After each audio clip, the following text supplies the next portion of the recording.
morning, everyone. I'd like to present a guide of what you'll need to know once we reach Russia for the seminar, which will be held at MGIMO University.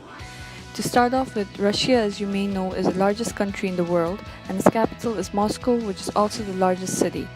Russia is comprised of 83 regions and a number of languages, but the official language is Russian, which is spoken by more than 85% of the population. It is a multi-ethnic and multi-faith nation with many ethnic groups like the Russians, Tatar, Ukrainian, and Chechen. Orthodox Christianity happens to be Russia's largest religion, followed by others like Islam, Buddhism, Judaism, and many more.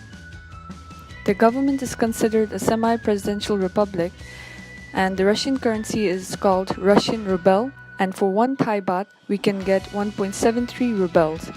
On an important note, Russians are extremely proud of their history and culture and are delighted to discuss it with others. Now, what to expect in terms of weather in Russia? Most of the country has a continental climate with long cold winters and brief summers. As for Moscow, weather is really nice and warm, but only from May to August, while the rest of the year happens to be very cold, and the coldest month is January, where the average temperature is negative 7.5 degrees Celsius. So it's important to take note that we will have to take winter clothes and be sure to pack warmer clothes even for spring and autumn. And we can try to convince the Russian students to come for exchange in Thailand by selling them on the idea of warm weather in Thailand.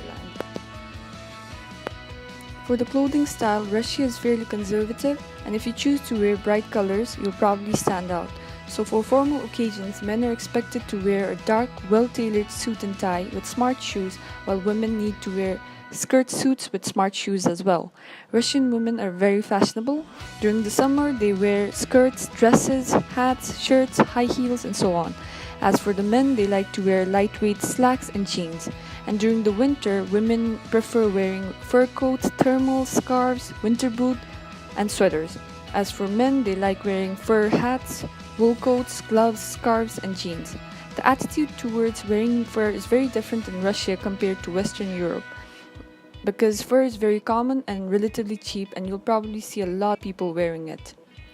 As for time in Russia, as you may or may not know, Russia is one of the countries with the most time zones worldwide. It has 11 time zones in total, and Moscow is like 4 hours behind Thailand. As for the transportation in the city, although there are plenty of public transport in the city like buses, taxis, trams, and metros, we do not recommend you to take the first two modes, that are buses and taxis, because of the constant traffic jams. And as for the tram, we recommend you to pass on this option as well, since most of the lines are located in the outskirts anyway. So the quickest and the most inexpensive way to travel in Moscow would be the Moscow's metro, which is usually also the most reliable form of transport. Trains are scheduled for every 9 seconds.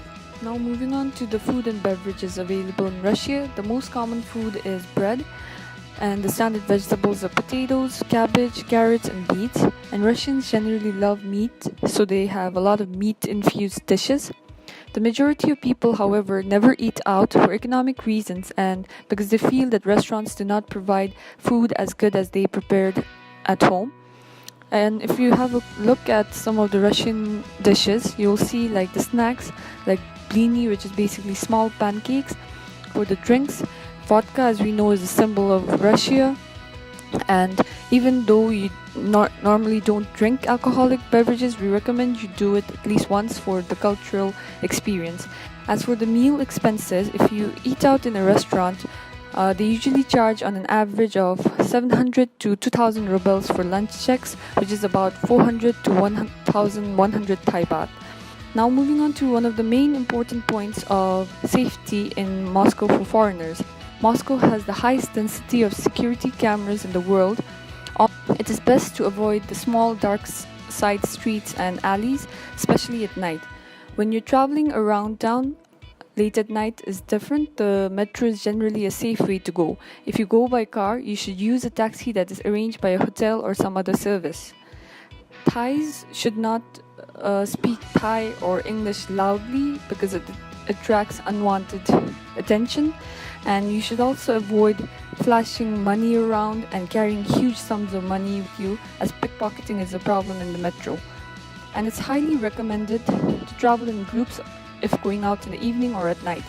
And women are recommended not to walk alone after 11 p.m. And for men, they need to be careful when hanging out in large groups,